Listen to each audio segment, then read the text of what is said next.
Shaheena, what do you think? So for me, I've learned a lot that learning is a social process in my classroom. My students have had a chance this year to defend their mathematical ideas and question each other and clarifying their thinking process.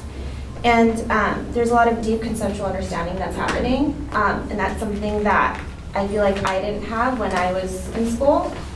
And I loved math, but for now that I'm teaching it conceptually, I feel like I'm really learning with my students. Like there's a lot of stuff that I've learned, like that it makes sense for me. Like I've always been good at following directions and following procedures, but now it's like the math is making sense, and I'm kind of learning that with my students this year.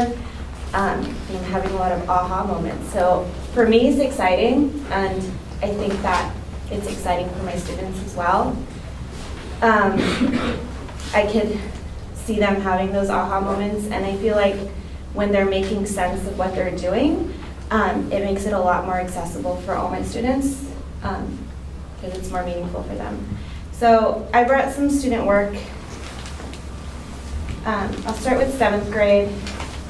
So this was an entry task, which is to our proportions unit.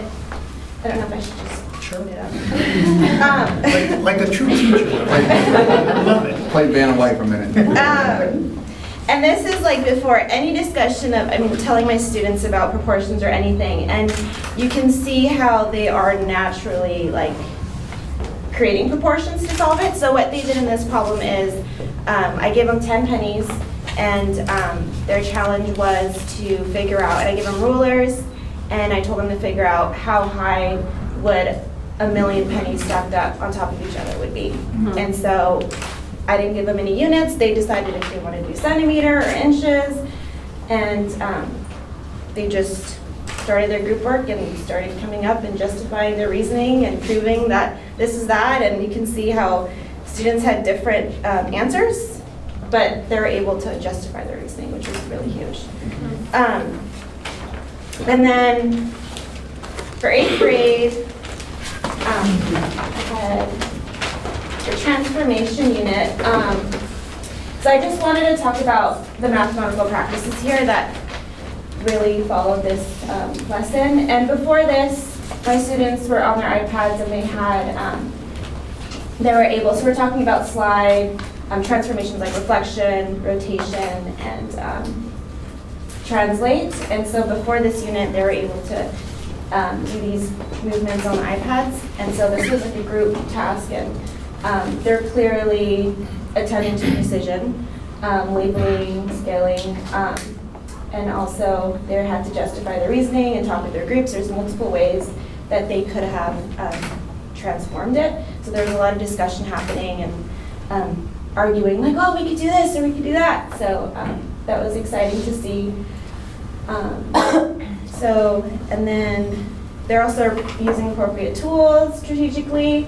Like I said, having that experience with the iPad and that.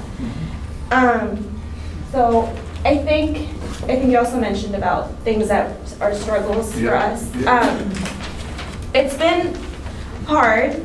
There's a lot of like planning that we've been doing.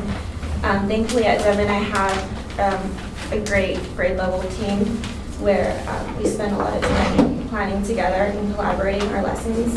I think time and pacing is still a challenge.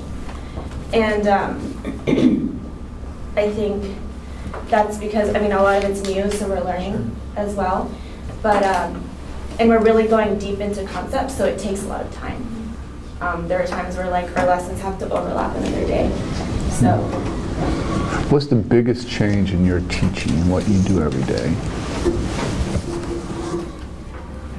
I want to say letting my students do the learning.